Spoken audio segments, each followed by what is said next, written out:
নিজৰ নিজৰ ভোট আছে আৰু প্ৰতিটো ভোট গুৰুত্বপূৰ্ণ। ভোট দিয়াৰ আগত কিছু কথা ভাবি চিন্তা কৰা প্ৰয়োজন। ভোট দিয়াৰ আগত কিছু কথা মনত ৰখা প্ৰয়োজন। কাউন্সিলৰ চৰকাৰ সলনি হ'ব পাৰে। এটা এটা ভোট পৰৱৰ্তী দিনত কোনোবাক জিকাব পাৰে বা কোনোবাজনক পৰাজয় কৰিব পাৰে। সেইকাৰণে মই প্ৰত্যেক মঞ্চত কৈছো যে ভোট দিয়াৰ আগত ভাবি চিন্তা কৰিহে ভোটটো দিব।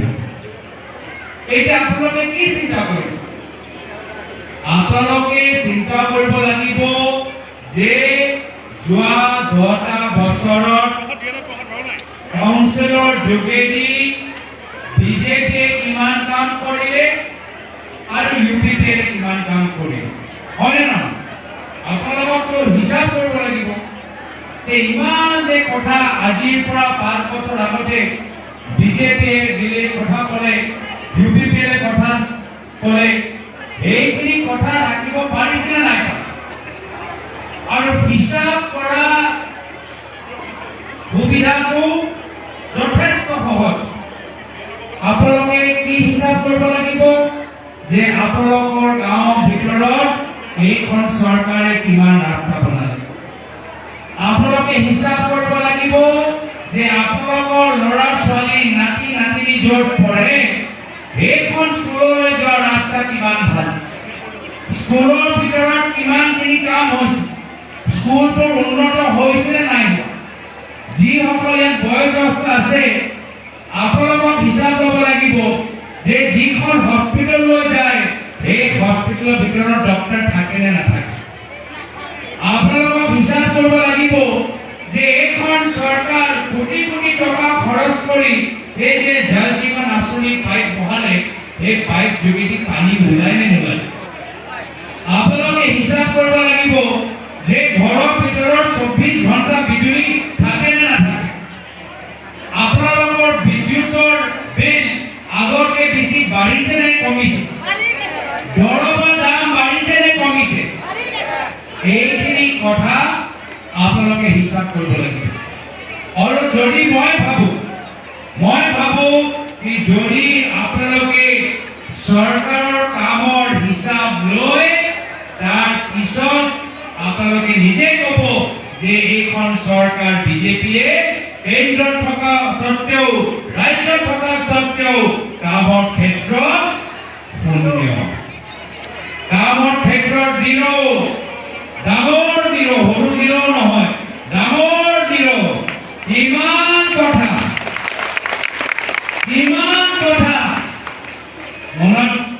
মনত আছে নে নাই? হিমন্ত বিশ্ব শৰ্মা ডাঙৰীয়া যোৱা বিটিচি ইলেকশ্যনত মাটি দিম, মাটি দিবই, মাটি দিম, মাটি দিম। এতিয়া মই সুধিবলৈ বিচাৰিছো মাটি পাইছে, মাটি পট্টা পাইছে? আপোনালোকে যে আমাক কংগ্ৰেছক ভাল পায়, যিসকলে বিজেপিক ভাল পায় তেওঁলোকক মাটি পট্টা দিছে নেকি কওকচোন? এতিয়া এইখন চৰকাৰ এটা পিছত এটা মিছা কথা কৈ হিমন্ত বিশ্ব শৰ্মা ডাঙৰীয়া মাত্ৰ অসমত নহয়, মাত্ৰ ভাৰতৰ ভিতৰত নহয়, গোটেই পৃথিৱীত আটাইতকৈ মিছা কথা মানুহজন হ'ল হিমন্ত বিশ্ব শৰ্মা ডাঙৰীয়া। আটাইতকৈ মিছলীয়া ব্যক্তি যদি পৃথিৱীত ক'ৰবাত আছে আহক, অসমলৈ আহক আৰু আমাৰ মুখ্যমন্ত্ৰী চেহেৰাজন চাওক। আজি আমাৰ এই অঞ্চলত বহুত মানুহ এনেকুৱা আছে যিসকলৰ ডি ভোটৰ সমস্যা আছে, হয়নে নহয়? ডি ভোটৰ সমস্যা আছে। বিজেপি আহি কৈছে, পদুম ফুলে কৈছে যে আমি এই গোটেইবোৰ সমস্যা সমাধান কৰি দিম, ডি ভোটৰ সমস্যা সমাধান কৰি দিম। এতিয়া হিমন্ত বিশ্ব শৰ্মা ডাঙৰীয়া নতুন ফৰ্মুলা কি যে অসমৰ এই ডি ভোটৰ সমস্যাৰ লগত জড়িত হৈ থকা বঙালী মানুহবোৰ নিজকে বাংলাদেশী ক'ব লাগিব। এয়া হ'ল তেখেতৰ ফৰ্মুলা যে অসমৰ বঙালী মানুহবোৰ নিজকে বাংলাদেশী চাৰ্টিফিকেট দিলে তেওঁলোকৰ সমস্যা সমাধান হৈ যাব। এইটো কি ফৰ্মুলা ল'লে? এইটো কি ফৰ্মুলা ল'লে?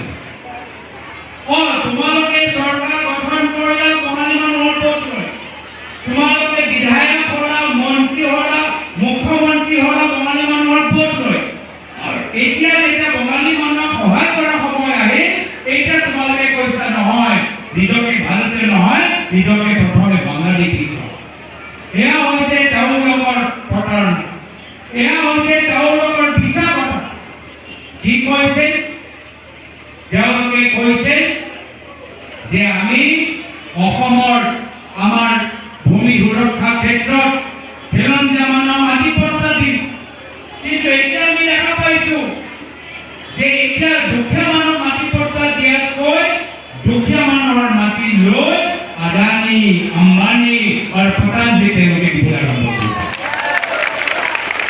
আদানী, আম্বানী আৰু পটাঞ্জলি দিবলৈ বিচাৰিছে। হিমন্ত বিশ্ব শৰ্মা ডাঙৰীয়া বিদ্যা নিৰ্বাচনত ইমান প্ৰচাৰ কিয় চলাই আছে?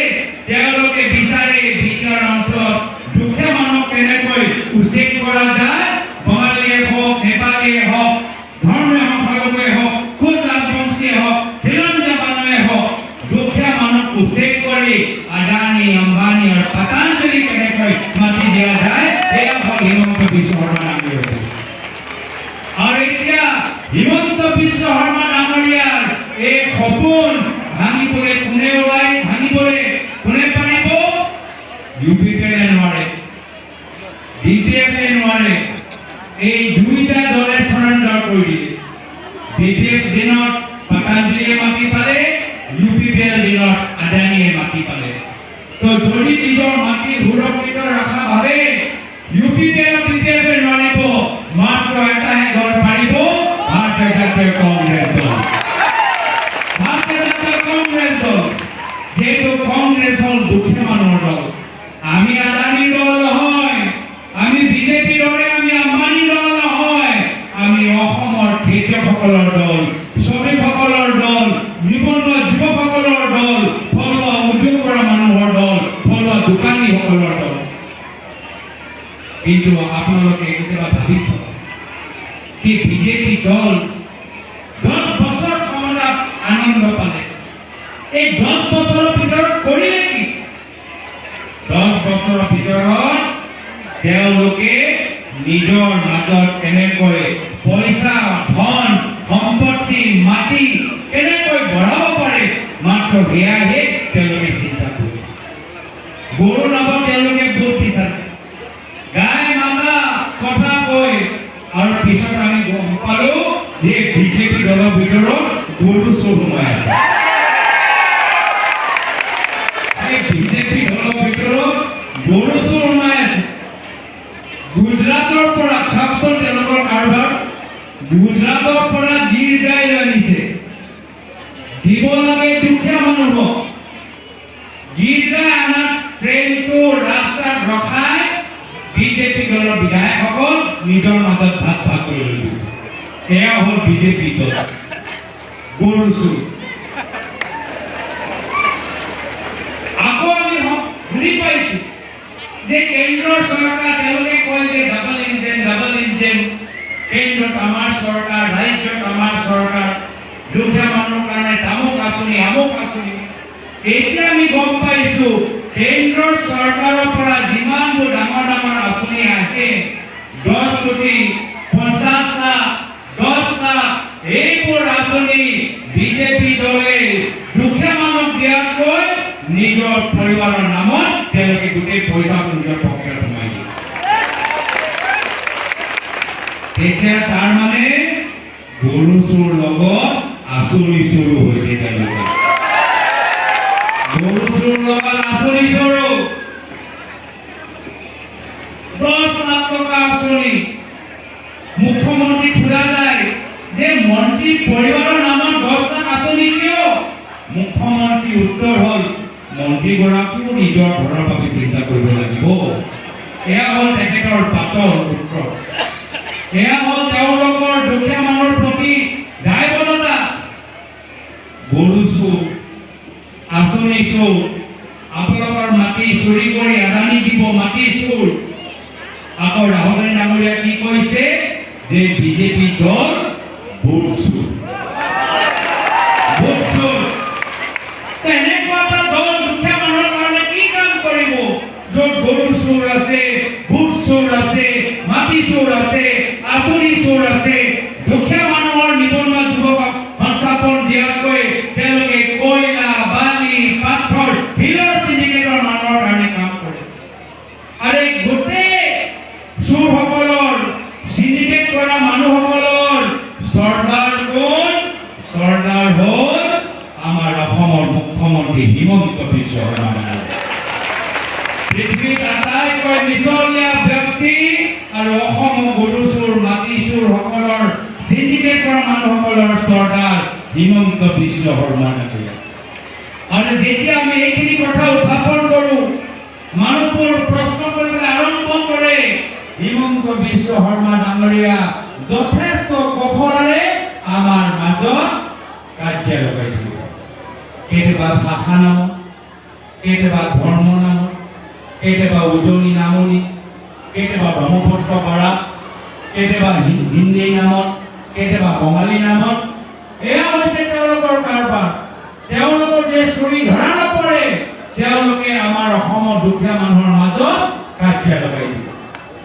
এইকাৰণে কেতিয়াবা মই কওঁ, মইতো সৰু কালত মহাভাৰত দেখিছোঁ। আপোনালোকে দেখিছেনে নাই দেখা? যদি নাই দেখা, মই সকলোকে অনুৰোধ কৰিছোঁ মহাভাৰতটো চাওক। মহাভাৰতটো পঢ়ক, অধ্যয়ন কৰক। মহাভাৰতৰ ভিতৰত যুধিষ্ঠিৰ, দুৰ্যোধন ভাই ককাই, যুধিষ্ঠিৰ, দুৰ্যোধন ভাই ককাই একে ঘৰৰ ডাঙৰ হ'ল, একে ঘৰত ভাত খালে, একে গুৰুজনৰ পৰা তেওঁলোকে শিক্ষা ল'লে। ভাই ককাইকৰ মাজত কোনো সংঘাত নাছিল, কোনো কাজিয়া নাছিল। এই ভাইকৰ ককাইকৰ মাজত কাৰ্য লগোৱা এজন ব্যক্তি আছে, এজন বিশেষ মামা আছে। এতিয়া যি হওক, মহাভাৰত কোনে দেখিছে? আৰু দাঙি দিয়কচোন। মহাভাৰত কোনে দেখিছে? এতিয়া যিগৰাকী মামাৰ নাম লৈ আছো, সেই মামাৰ নাম কি কওকচোন? নামটো কওকচোন, নামটো কওকচোন। অকণি মামা। অকণি মামা আছিল, যিজনে ভায়েকৰ ককায়েকৰ মাজত কাজিয়া লগাই আজি গোটেই কুৰুক্ষেত্ৰত আৰম্ভ কৰিলে।